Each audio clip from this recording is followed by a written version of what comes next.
Malappuram കൊണ്ടോട്ടിയിൽ POCSO കേസിൽ പ്രതിയായ അധ്യാപകനെ 2 മാസം കഴിഞ്ഞിട്ടും പിടികൂടാതെ പോലീസ്. കൊണ്ടോട്ടി LP സ്കൂളിലെ മുൻ പ്രധാന അധ്യാപകനായ അബൂബക്കർ സിദ്ദിഖാണ് കേസിലെ പ്രതി. വിഷയത്തിൽ മുഖ്യമന്ത്രിക്ക് പരാതി നൽകാനൊരുങ്ങുകയാണ് ജനകീയ കൂട്ടായ്മ.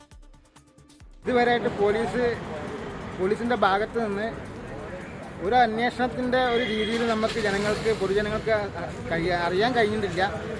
അന്വേഷണം എവിടെ എത്തി എന്നുള്ളതും പോലീസുമായി നമ്മൾ സഹകരിച്ച് മുന്നോട്ട് പോകുമ്പോൾ പോലീസിന്റെ ഭാഗത്ത് നിന്ന് അന്വേഷണം വരുമ്പോൾ തന്നെ പോലീസ് പറഞ്ഞ് നമ്മളെല്ലാ രീതിയിലും അന്വേഷിക്കുന്നുണ്ട് എന്നുള്ള ഒരു സംസാരം മാത്രമാണ് പോലീസിന്റെ ഭാഗത്തു നിന്നുള്ളത്. പക്ഷെ പോലീസ് എന്ത് ചെയ്തു എന്നുള്ളത് ഇതുവരെ 2 മാസമായിട്ട് ജനങ്ങൾക്ക് അറിയാൻ കഴിഞ്ഞിട്ടില്ല. വിപിൻ സി വിജയനാണ് ചേരുന്നത് മലപ്പുറത്ത് നിന്ന് വിവരങ്ങളുമായി. വിപിൻ, പോക്സോ കേസാണ്, അടിയന്തരമായി നടപടിയെടുക്കേണ്ടതാണ്, എന്താണ് സംഭവിച്ചത്?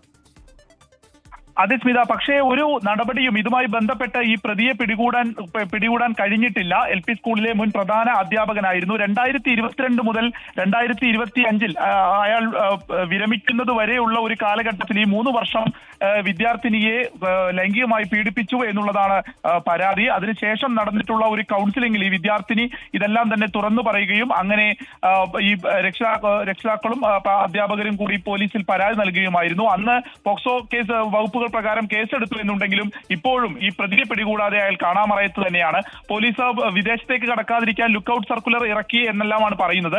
പക്ഷേ പ്രതി എവിടെ എന്നുള്ള ഒരു ചോദ്യമാണ് ഈ ജനകീയ സമിതി ഇപ്പോൾ ചോദിക്കുന്നത്. അത് പ്രകാരം തന്നെയാണ് ഇവരൊരു ജനകീയ കൂട്ടായ്മ രൂപീകരിച്ച് ഒരു പ്രക്ഷോഭത്തിനായി ഒരുങ്ങുന്നത്. ഒപ്പം തന്നെ മുഖ്യമന്ത്രിക്ക് ഇതിൽ ഈ പ്രതിയെ ഉടൻ തന്നെ പിടികൂടണം എന്നാവശ്യപ്പെട്ടുകൊണ്ട് പരാതി നൽകാനും ഉദ്ദേശിക്കുന്നത്. സ്മിത, ശരി. വിപിൻ സി വിജയനാണ് മലപ്പുറത്ത് നിന്ന് വിവരങ്ങൾ നൽകിയത്. ലോകത്തെവിടെയായാലും ഏത് സമയത്തും 24 വാർത്തകളും ഓഗ്മെന്റഡ് റിയാലിറ്റി പാക്കേജുകളും എക്സ്പ്ലെയിനറുകളും വിശദമായി കാണാൻ ഞങ്ങളുടെ YouTube ചാനൽ നിങ്ങൾക്ക് സബ്സ്ക്രൈബ് ചെയ്യാം.